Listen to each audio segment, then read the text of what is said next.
All right, let's talk some Pittsburgh Steelers. We'll start with Glenn Thomas, the hire of a new offensive assistant coach. The big question, obviously, is whether or not he's here to eventually replace Matt Canada. But I think the first part we have to break down is whether or not it was a good hire. People went when this first started, when we first started talking about this, it was Byron Leftwich. I tossed the name Pep Hamilton out there. I thought he fit very well for what the Pittsburgh Steelers were looking for. And then it faded into nothing. We almost all completely forgot about the Brian Flores like hire on offense that the Steelers were anticipated to make. They came through. Glenn Thomas, longtime offensive coordinator in college, helped develop Matt Ryan as a quarterbacks coach in Atlanta like 10 years ago. Do you like the move? Do you think it suits what the Steelers are looking for well? Yeah, I think it's interesting. I mean, I don't think, definitely don't think there's, much of a downside really to it. I Mhm. mean, the Steelers notoriously have always had like one of the smallest coaching staffs, like really in the league. And that's just how, Tomlin kind of prefers to operate. But, adding another, qualified assistant, another, piece of the puzzle kind of on offense, I think it's a good idea. You mentioned some of his, previous experiences working with Matt Ryan with the Falcons as a quarterback coach while back when he was a younger player. He's been the co-offensive coordinator. I think the quarterbacks coach for Baylor when Yeah, they were when like a Charlie top. Brewer was there.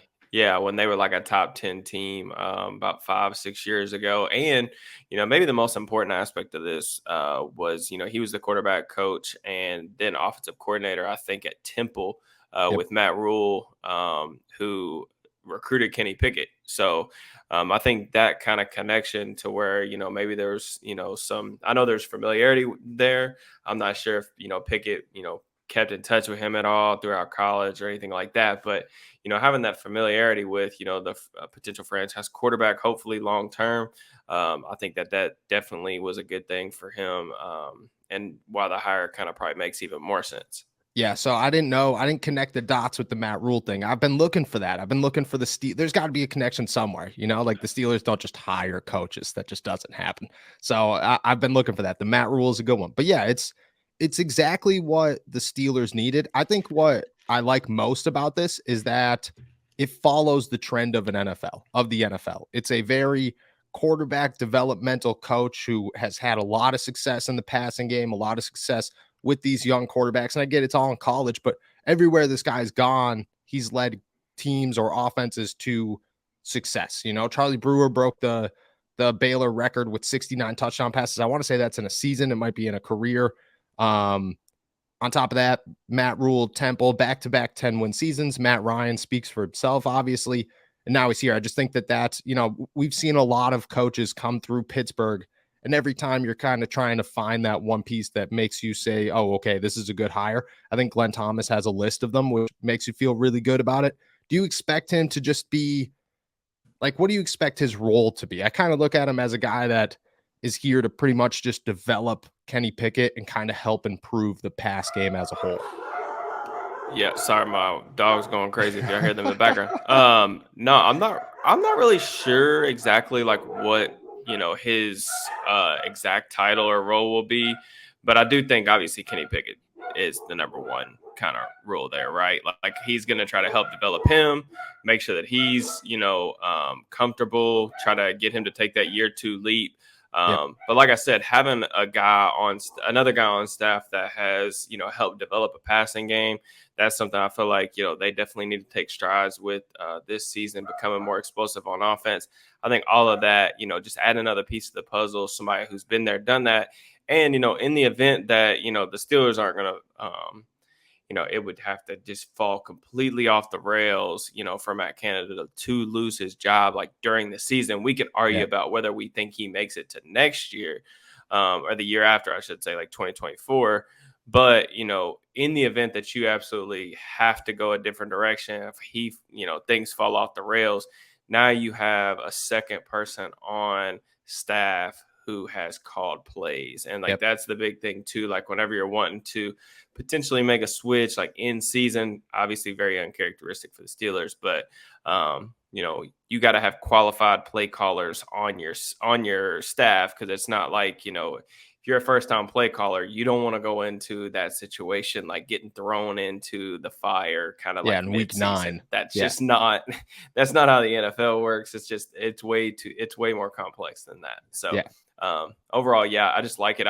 But I think, Kenny's development, like we've talked about over and over, really over the course of the offseason, like so much of the Steelers' future relies around Kenny's development, like him really taking those next steps. So anything to help further that is a win, in my opinion. Yeah, I agree. I think it's a huge hire. I'm very impressed with it. I think it's better hire than pretty much anybody that we've tossed into the conversation, just because it's fresh legs with a strong connection to a quarterback. I agree. I don't know what the role will be for him this season, and I agree too. I think that's like the biggest question everybody has, or the, you know, that's the excitement that comes with this for a lot of guys or a lot of people, is that people look at this and say, okay, now we can't anticipate that this is the replacement of Matt Canada.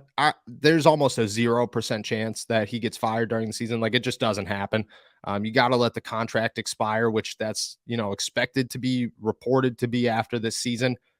But just like you said, it's that foot in the door. It is that first, okay, well, we get 1 year to look at both of these guys and make a decision next year. I don't think they're going to, approach the season that way, but it does give them, a perspective, something that they didn't have last year when it came to Kenny Pickett. And Art Rooney said it himself, and so did Mike Tomlin. Like, people are bashing on Rooney and Tomlin for only keeping Matt Canada because they said that they don't want any setbacks with Kenny Pickett. Well, now, you kind of eliminate that and give yourself an option, which I think is good. Am I going to look at this hire and say this is the end of Matt Canada? No, I'm not. But I am going to say that I think it's, a move in a positive direction for the Steelers offense. And it does give them options, which I think that they very much so needed. I don't think that they could have left this offseason with the same offensive coaching staff and said, we'll be better. It's just natural progression. We'll be better. Like, it's a coaching staff. This isn't a player. You're either good or you're not good. So I think the Yeah, you addition, got to it's a good one. continue to add pieces to the puzzle, man. Yeah. And like you said, the familiarity aspect of it, that was probably that was a big thing. And Yeah. bringing Canada back, having him work with Kenny for another year, see, how that relationship develops.